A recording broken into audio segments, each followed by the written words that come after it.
बेनजीर भुट्टो और नवाज शरीफ दोनों चोर हैं। दोनों ने मुल्क लूटा। ये दोनों मेरे होते हुए तो वापस नहीं आ सकते।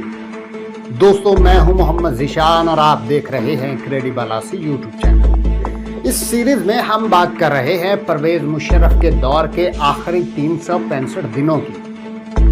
दोस्तों, हमारे चैनल को सब्सक्राइब करें और वीडियो की हौसला अफजाई के लिए लाइक करें और अपनी आरा का इजहार कमेंट सेक्शन में लाजमी करें।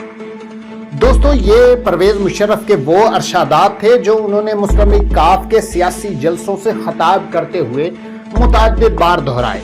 अपने करीबी दोस्तों की महफिलों में भी वो अक्सर इन्हीं ख्यालात का इजहार किया करते थे। फिर वक्त आया कि परवेज मुशर्रफ को जो वो इकदामात करने पड़े उनके इरशादात के बिल्कुल बरअक्स थे। वो इस बात पर भी राजी हो गए कि 2008 के इंतखाबात के लिए बेनजीर भुट्टो और नवाज शरीफ को वापस आने दिया जाए और दोनों को कौमी सियासत में किरदार अदा करने का मौका दिया जाए। अगरचे उनकी हमायत याफ्ता जमात मुस्लिम लीग काफ चाहती थी कि दोनों रहनुमा वतन वापस ना आए ताकि सियासी मुहाज पर उनके लिए मुश्किलात खड़ी ना हो सकें। ताहम परवेज मुशर्रफ पर बैनुल-अक़वामी बरादरी का बहुत दबाव था। ये बात ढकी छुपी नहीं रही कि बेनजीर भुट्टो को इक़्तिदार में लाने के लिए मुख्तलिफ आलमी कुव्वतें हरकत में आई थीं। बेनजीर भुट्टो की वापसी भी उसी वजह से अमल में आई। परवेज मुशर्रफ और बेनजीर भुट्टो के दरमियान डील भी इन्हीं कुव्वतों ने करवाई। मुस्लिम लीग नून के साथ जनरल परवेज मुशर्रफ की डील का इम्कान तो उस वक्त खत्म हो गया था जब सदर मुशर्रफ ने अपने करीबी साथी ब्रिगेडियर रिटायर्ड नियाज को लंदन नवाज शरीफ से मुलाकात के लिए भेजा था। लेकिन ब्रिगेडियर रिटायर्ड नियाज ने वापसी पर मुशर्रफ को बताया कि नवाज शरीफ के रवैये में किसी किस्म की लचक नहीं और वो कहते हैं कि वो डील की बजाय मौत को तरजीह देंगे। इस जवाब के बाद मुस्लिम लीग नून के साथ बातचीत का इम्कान तो बिल्कुल ही खत्म हो गया। बेनजीर भुट्टो का नुक्ता नजर नवाज शरीफ से जरा मुख्तलिफ था। ये बात बहुत कम लोग जानते हैं कि एस्टेब्लिशमेंट और पाकिस्तान पीपल्स पार्टी की चेयरपर्सन बेनजीर भुट्टो के दरमियान मुफाहमत कराने में अमेरिका के दो मारूफ थिंक टैंक्स ने अहम किरदार अदा किया। उन थिंक टैंक्स में साबिक अमेरिकी सदर जिमी कार्टर का सेंटर फॉर डेमोक्रेसी और हेरिटेज फाउंडेशन शामिल है। बाद में उन कोशिशों को हतमी शक्ल देने के लिए अमेरिकी स्टेट डिपार्टमेंट, बरतानिया खुफिया एजेंसी MI5 और अमेरिकी कांग्रेस की नेशनल सिक्योरिटी कमेटी की सब कमेटी ने भी किरदार अदा किया और परवेज मुशर्रफ को मजबूर किया कि वो बेनजीर भुट्टो से हाथ मिलाएं और उन्हें मुस्तकबिल के सियासी सेटअप में अकोमोडेट करें।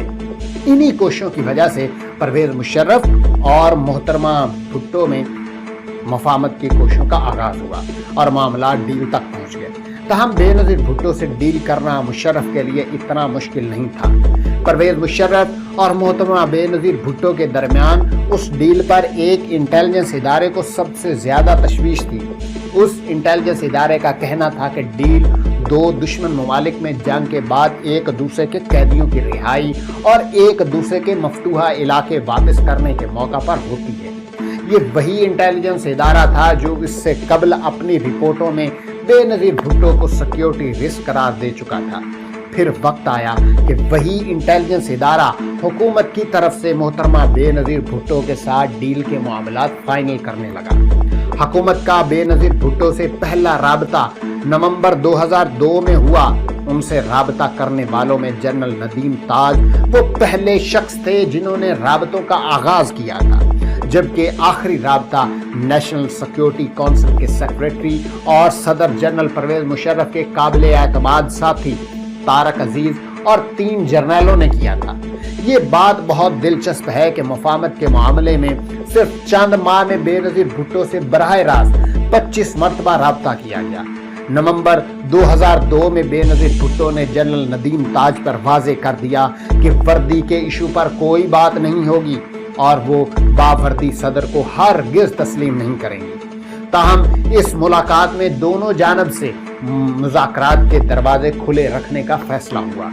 आखिरी मुलाकात में वर्दी का मामला आइंदा तय करने के लिए छोड़ दिया गया। طے شدہ معاملات میں فری اینڈ فیئر الیکشن، آزاد اور خود مختار الیکشن کمیشن اور متفقہ نگران حکومت کے علاوہ گرینڈ الائنس کا رابطہ روکنے کے معاملات بھی شامل تھے، کیونکہ امریکہ اور برطانیہ کے مذاکرات کاروں کا خیال تھا کہ پاکستان کے ایک قومی ادارے کا ایک دھڑا گرینڈ الائنس بنوانا چاہتا ہے۔ یہ گرینڈ الائنس امریکہ مخالف ہوگا، جس کا کوئی طالع آزما فائدہ ہو سکتا ہے۔ مفاہمت کی تفصیل کے مطابق بے نظیر بھٹو پر لازم تھا کہ وہ ایم کیو ایم سمیت سندھ، بلوچستان اور سرحد کے قوم پرست جماعتوں کے ساتھ انتخابی اتحاد قائم کرے گی، کیونکہ ایم کیو ایم اور قوم پرست ایسے کسی اتحاد میں شامل نہیں ہوں گے جس میں مذہبی جماعتیں شامل ہوں گی۔ لہٰذا بے نظیر بھٹو کو قوم پرست جماعتوں کو قومی دھارے میں لانا تھا۔ اس سلسلے میں پاکستان پیپلز پارٹی کو سندھ، سرحد اور بلوچستان میں الیکشن کے دوران واک اوور دینے کا فیصلہ کیا گیا، جبکہ بے نظیر بھٹو کی جانب سے پنجاب میں مسلم لیگ کاف کے ساتھ سیاسی یا انتخابی اتحاد سے انکار کے بعد پنجاب کو اوپن چھوڑ دیا گیا۔ یہ تمام معاملات تو طے ہو گئے، لیکن پرویز مشرف گارنٹی چاہتے تھے، جبکہ دوسری طرف بے نظیر بھٹو بھی شش و پنج کا شکار تھے کہ اگر پرویز مشرف نے ڈیل کی پاسداری نہ کی تو ان کے لیے بڑی مشکلات پیدا ہوں گی۔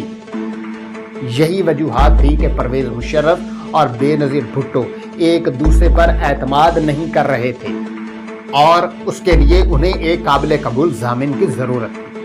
حکومت بے نظیر بھٹو کو ایک طے شدہ حدود کے اندر ڈیل، جبکہ بے نظیر بھٹو زیادہ سے زیادہ رعایتیں چاہتی تھی۔ مذاکرات کے کئی راؤنڈ کے بعد بے نظیر بھٹو کا یہ مطالبہ تو مان لیا گیا کہ نیب کا وہ شعبہ بند کر دیا جائے جو بھٹو خاندان کے خلاف کام کر رہا ہے، اور خاص طور پر بھٹو خاندان کے خلاف کیسز کے حوالے سے مشہور افسر حسن ندیم افضل کو بھی تبدیل کیا جائے۔ لیکن مشرف بے نظیر بھٹو کا یہ مطالبہ تسلیم کرنے کو تیار نہیں تھے کہ انہیں فوری طور پر وطن واپس بھی بلایا جائے اور عام انتخابات میں شرکت کی ضمانت کے بعد وزارت عظمیٰ کے منصب پر بھی فائز کیا جائے۔ بے نظیر بھٹو اس بات پر بھی تیار تھی کہ عدلیہ کے بحران میں پیپلز پارٹی اپنا کردار ادا کر رہے اور حکومت کی مخالفت نہیں کرے گی۔ اس کے علاوہ وہ متحدہ مجلس عمل کی مخالفت جاری رکھتے ہوئے اپوزیشن کو حکومت کے خلاف متحد ہونے سے مسلسل روکے رکھے گی۔ لیکن اس کے بدلے میں بے نظیر بھٹو آئندہ انتخابات کے حوالے سے جو یقین دہانیاں چاہتی تھی، مشرف وہ انہیں دینا نہیں چاہتے تھے۔ یہ بات کسی حد تک درست بھی ہے۔ خود پرویز مشرف کے لیے بھی بے نظیر بھٹو کے خلاف تمام مقدمات ختم کرنا ممکن نہیں تھا۔ اس عمل میں بہت سی قباحتیں تھیں۔ ان قباحتوں کو دور کرنے کا آغاز 20 جون 2004 کو ہوا، جس میں برطانیہ کے اس وقت کے وزیر خارجہ جیک سٹرا نے اہم کردار ادا کیا۔ اس روز بلیک برن میں برطانوی حکام کی جانب سے ایک نجی ظہرانے کا اہتمام کیا گیا۔ اس ظہرانے میں اس وقت کے برطانوی وزیر خارجہ جیک سٹرا نے بے نظیر بھٹو کو فون کر کے وزارت خارجہ کے دورے کی دعوت دی۔ اس دعوت کے بعد بے نظیر بھٹو برطانوی وزارت خارجہ پہنچی اور اس کی جیک سٹرا کے ساتھ 1 گھنٹے سے زائد کی ملاقات ہوئی۔ جیک سٹرا نے بے نظیر بھٹو کو یقین دلایا کہ برطانوی حکومت پاکستان میں جمہوری نظام کی حمایت کرتی ہے، لیکن انہوں نے ساتھ زور دیتے ہوئے یہ بھی کہا کہ پرویز مشرف بھی اتنے ہی ضروری ہیں جتنی جمہوریت۔ کہا جاتا ہے کہ بے نظیر بھٹو ان کی اس بات سے بہت مایوس ہوئی، لیکن 1 ہفتے کے بعد اسلام آباد میں برطانوی high commissioner mark loyal grant Musharraf کا خیر سگالی کا پیغام بے نظیر بھٹو کو پہنچانے کے لیے دبئی پہنچ گئے، جس میں مشرف نے کہا کہ ان کے شوہر آصف علی زرداری کو جیل سے رہا کر دیا جائے۔ اس پیام کا مقصد یہی تھا کہ بے نظیر بھٹو کو مشرف کے ساتھ کام کرنے پر غور کرنا چاہیے، لیکن بے نظیر بھٹو کو پھر بھی شک تھا۔ 2005 کے آغاز میں بے نظیر بھٹو کو پھر لندن میں وزارت خارجہ آنے کی دعوت دی گئی اور انہیں بتایا گیا کہ اس وقت مشرف سے جمہوریت کے مطالبات کیے جا رہے ہیں۔ اگر ملک میں انتخابات ہوتے ہیں تو یہ بے نظیر بھٹو کو جیتنے کے لیے ایک اہم موقع ہے، لہٰذا وہ اس سے فائدہ اٹھائیں۔ بے نظیر بھٹو بھی یہی چاہتی تھی، لیکن وہ امریکہ کی طرف سے مشرف کی حمایت پر پریشان تھی۔ امریکہ مشرف کا سخت حامی تھا، کیونکہ صدر مشرف دہشت گردی کے خلاف عالمی جنگ میں امریکہ کے لیے اتحادی کا کردار ادا کر رہا تھا۔ जुलाई 2005 में जब लंदन बम धमाकों में 52 अफराद हलाक हुए तो उन बम धमाकों के बाद 3 पाकिस्तानी नैयाद बरतानियों पर खुदकुश हमलों की मंसूबाबंदी का इल्जाम लगाया गया। उन धमाकों के बाद बेनजीर भुट्टो और जैक स्ट्रॉ में फिर मुज़ाकरात हुए, जिसमें जैक स्ट्रॉ ने कहा कि 2001 में मुशर्रफ ने कालादम अस्करियत पसंद ग्रुपों के खिलाफ कार्रवाई का वादा किया था, लेकिन अमली तौर पर कोई कार्रवाई नजर नहीं आ रही। उस मुलाकात में बेनजीर भुट्टो ने जैक स्ट्रॉ को खबरदार किया कि जब तक अमेरिका मुशर्रफ की हिमायत खत्म नहीं करता, मुशर्रफ अपने वादों पर अमल दरामद नहीं करेगा। अमेरिका को चाहिए कि वो मुशर्रफ पर आज़ादाना और शफाफ इंतखाबात के लिए दबाव डाले, जिसके बाद जैक स्ट्रॉ ने बेनजीर पर वाज़े किया कि वॉशिंगटन पाकिस्तान की हिमायत की अपनी पॉलिसी पर नजरसानी करेगा। चंद माह बाद साल 2006 के आगाज में बेनजीर भुट्टो को एक नया पैगाम भेजा गया, जिसमें उनसे उनके मुतालबात की फहरिस्त मांगी, जिसके जवाब में बेनजीर ने मुल्क में आज़ादाना इंतखाबात, सियासी कैदियों की रिहाई, इलेक्शन कमीशन के क़याम और आइन की बहाली का मुतालबा किया गया। ये मुतालबात सामने आने के बाद डील के लिए मुशर्रफ तैयार न थे, लेकिन अब अमेरिका के रवैये में तब्दीली आ गई और उसने मुशर्रफ को इंतखाबात के इनकाद पर राजी कर लिया। उसके बाद अमरीकी नायब वजीर खारजा बराए जनूबी एशिया रिचर्ड बाउचर ने भी बेनजीर भुट्टो पर जोर दिया कि वो माजी की तरह गलियों में कारकुनों के एहतजाज की हौसला अफजाई ना करें, जिस पर बेनजीर ने इत्तेफाक किया और इस तरह सदर मुशर्रफ और बेनजीर भुट्टो के दरमियान खसूसी नुमाइंदों के जरिए राबतों का एक नया सिलसिला शुरू हो गया। पीपल्स पार्टी की तरफ से मखदूम, अमीन फहीम और रहमान मलिक, जबकि हुकूमत की तरफ से तारिक अजीज और सीनियर फौजी अफसर ने दुबई में डील के बारे में मुज़ाकरात किए और एक दूसरे के मुतालबात और शराइत का बगौर जायजा लिया। पीपल्स पार्टी का सबसे पहला मुतालबा ये था कि तीसरी मरतबा वजीर आजम बनने पर आयद पाबंदी खत्म की जाए, इलेक्शन में बराबरी दी जाए और जनरल मुशर्रफ वर्दी उतार दे।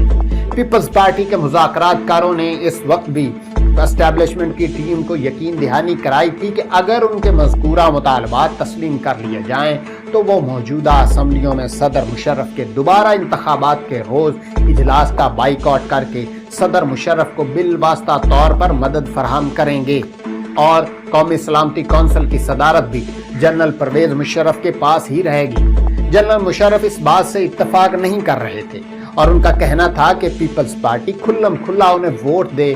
बाद में कुछ और मामलात पर भी इत्तेफाक राय ना हो सका। उसका नतीजा ये निकला कि दोनों तरफ से नए मुतालबात सामने आ गए। उन नए और पुराने मुतालबात के बारे में बातचीत को फाइनल शक्ल देने के लिए एक ऐसा वक्त आ गया कि जनरल मुशर्रफ को खुद बेनजीर भुट्टो से मुलाकात के लिए अबू धाबी जाना पड़ा। इस तरह जनरल मुशर्रफ, जो उससे कबल सियासी जलसों में ये ऐलान कर चुके थे कि मुल्क में बेनजीर भुट्टो और नवाज शरीफ के लिए कोई जगह नहीं और उन्हें इलेक्शन में हिस्सा लेने की इजाज़त नहीं दी जाएगी, इस हद तक मजबूर हो गए कि उन्हें मुलाकात के लिए खुद अबू धाबी जाना पड़ा। मुशर्रफ और बेनजीर भुट्टो की भी मुलाकात अबू धाबी में हुई थी, लेकिन ऐवान सदर ने उसकी तरदीद की। मुस्लिम लीग काफ इस मामला से बेखबर नहीं थी। चौधरी बरादरान भला ये कैसे बर्दाश्त कर सकते थे। चनांचे परवेज मुशर्रफ और बेनजीर भुट्टो की मुलाकात और डील के कायल होने की इत्तलात के बाद हुक्मरान जमात, मुस्लिम लीग काफ और पाकिस्तान पीपल्स पार्टी के कारकुनों और रहनुमाओं में जो बेचैनी फैली हुई थी, उसे देखते हुए बहुत से तज्जियाकारों ने इस बात का इजहार किया कि मुस्तकबिल करीब में दोनों जमातों के बहुत से मुखलिस कारकुन और रहनुमा शायद पार्टी छोड़ जाएं। अगर ऐसा हुआ तो दोनों जमातों को जमात के अंदर ही एक नए बहरान का सामना करना पड़ेगा और उससे दोनों जमातों की मकबूलियत मुतासिर होगी और आम इंतखाबात में इन जमातों के वोट बैंक पर भी असर पड़ेगा। ताहम ऐसा कुछ ना हुआ। जनरल परवेज मुशर्रफ के वो इत्तेहादी पिछले 8 बरसों से उनकी मुकम्मल सियासी हिमायत करते चले आ रहे थे और उनकी इस हैरत अंगेज पेशरफ्त पर परेशान थे, क्योंकि उन्हें अब अपना मुस्तकबिल मुकम्मल तौर पर तारीक और गैर यकीनी नजर आ रहा था। खास तौर पर परवेज मुशर्रफ बेनजीर मीटिंग गुजरात के चौधरियों के लिए तो सख्त तशवीश का बायस बनी। بے نظیر بھٹو سے ملاقات کر کے جنرل مشرف نے ایک سیاسی سہارا تلاش کرنے کی کوشش کی تھی، لیکن اس ڈیل سے انہوں نے مسلم لیگ کاف کو اپنے سے بہت دور کر لیا تھا۔ جنرل مشرف کی آخر کون سی مجبوری تھی کہ انہیں اس حد تک لچک کا مظاہرہ کرنا پڑا؟ یہ بات قابل غور ہے کہ 9 مارچ کو چیف جسٹس کے خلاف ریفرنس دائر کرنے سے پہلے تک جنرل مشرف ملک میں سیاسی لحاظ سے نہایت مضبوط دکھائی دیتے تھے، اور موجودہ اسمبلیوں میں ان کے انتخابات کی راہ میں بظاہر کوئی چیز حائل نہیں تھی۔ مجلس عمل اور پیپلز پارٹی سمیت تمام سیاسی جماعتوں اور اتحاد عوام کی تمام تر کوششوں کے باوجود انہیں سڑکوں پر لانے میں قاصر تھی، اور اقتدار کے مزے لوٹتی قائد اعظم مسلم لیگ بھی اسکینڈلز اور لوٹ مار کی افواہوں کے باوجود جنرل مشرف کی سرپرستی میں اگلے انتخابات میں بھی کرشماتی فتح کے لیے نہ صرف پر یقین تھی، بلکہ عام انتخابات سے پہلے جنرل مشرف کو وردی سمیت موجودہ اسمبلیوں سے ایک ہی مدت کے لیے صدر بنانے پر بھی تیار تھی۔ لیکن پھر جنرل مشرف نے چیف جسٹس کے خلاف ریفرنس دائر کیا اور اس کے نتیجے میں چیف جسٹس بحال ہو گئے۔ یہ جنرل مشرف کے لیے بہت بڑا صدمہ تھا۔ 9 مارچ تک یہ سمجھوتا جنرل مشرف سے زیادہ بے نظیر بھٹو کی ضرورت تھا، اور اس لیے جنرل مشرف کی جانب سے کسی لچک کا مظاہرہ بھی نہیں ہوا تھا۔ لیکن 9 مارچ کے بعد یہ سمجھوتا جنرل مشرف کی بھی ایک بڑی ضرورت بن گیا۔ ابو دھابی ملاقات بھی جنرل مشرف کی اسی ضرورت کا نتیجہ تھی۔ صورتحال بدلتے ہی بے نظیر بھٹو کے مطالبات بھی بڑھ گئے، کیونکہ بے نظیر بھٹو یہ بات جانتی تھی کہ اب سمجھوتا جنرل مشرف کی مجبوری ہے۔ اس مجبوری کے سہارے بے نظیر بھٹو نے اپنے بہت سے مطالبات منوا لیے اور ڈیل کو آخری شکل دے دی۔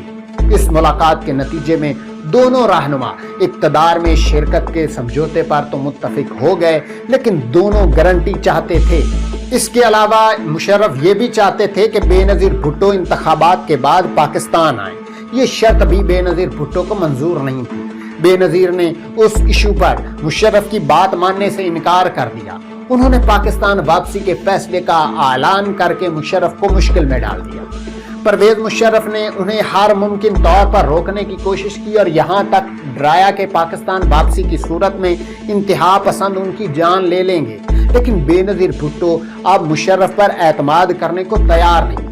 18 اکتوبر 2007 کو وہ کراچی پہنچی، جہاں عوام کے جم غفیر نے ان کا استقبال کیا۔ اس استقبالیہ جلوس میں 2 خوفناک بم دھماکوں کے ذریعے انہیں ہلاک کرنے کی کوشش کی گئی تھی، لیکن قدرت نے انہیں بچا لیا۔ تاہم قدرت انہیں 27 دسمبر 2007 کو نہ بچا سکی۔ بے نظیر بھٹو نے آتے ہی زور و شور سے اپنی انتخابی مہم شروع کر دی۔ یہ صورتحال پرویز مشرف کے لیے خطرناک تھی۔ بے نظیر بھٹو اپنی 9 سال کی جلاوطنی کے بعد اپنے ووٹروں کے دل میں اتر چکی تھی۔ یہ صورتحال پرویز مشرف اور ان کے حامیوں کے لیے خطرناک تھی۔ اس کا حل حکومتی مشیروں نے یہ نکالا کہ صدر مشرف نے 3 نومبر 2008 کو ملک بھر میں ایمرجنسی لگا دی ہے۔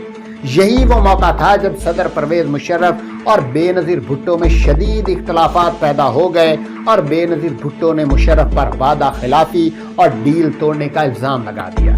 بے نظیر اس کے بارے میں اپنی کتاب میں لکھتی ہیں کہ 3 نومبر کی ایمرجنسی کے بعد مشرف پاکستانی عوام اور پیپلز پارٹی کے ساتھ تصادم کی راہ پر چل نکلے۔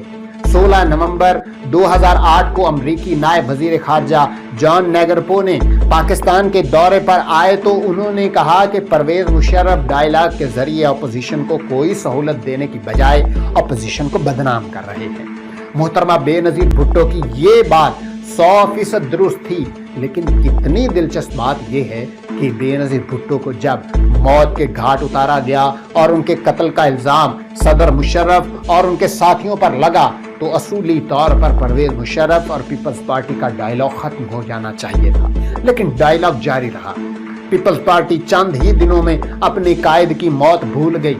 اس ڈائیلاگ سے مشرف کو فائدہ اور پیپلز پارٹی کو نقصان ہوا۔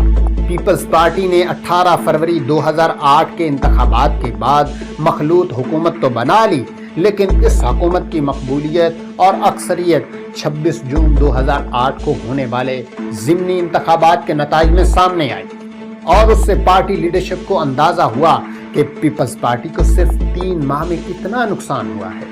पीपल्स पार्टी पंजाब में कुछ ऐसी नशिस्तें भी हार गई जो 18 फरवरी 2008 को पीपल्स पार्टी ने जीत ली थी। आहिस्ता आहिस्ता पीपल्स पार्टी की क़यादत को समझ आ गई कि कौमी मफादत के नाम पर उसके साथ जो डायलॉग किया गया उसका असल मकसद पार्टी के सियासी वजूद को कमज़ोर करना था। दोस्तों, ये थी आज की वीडियो। अगली वीडियो में हम आपको बताएंगे कि जनरल परवेज मुशर्रफ दोबारा सदर कैसे बने। अगली वीडियो देखने के लिए हमारे चैनल को सब्सक्राइब करें, वीडियो को लाइक करें और अपनी आरा का इजहार कमेंट सेक्शन में लाजमी करें।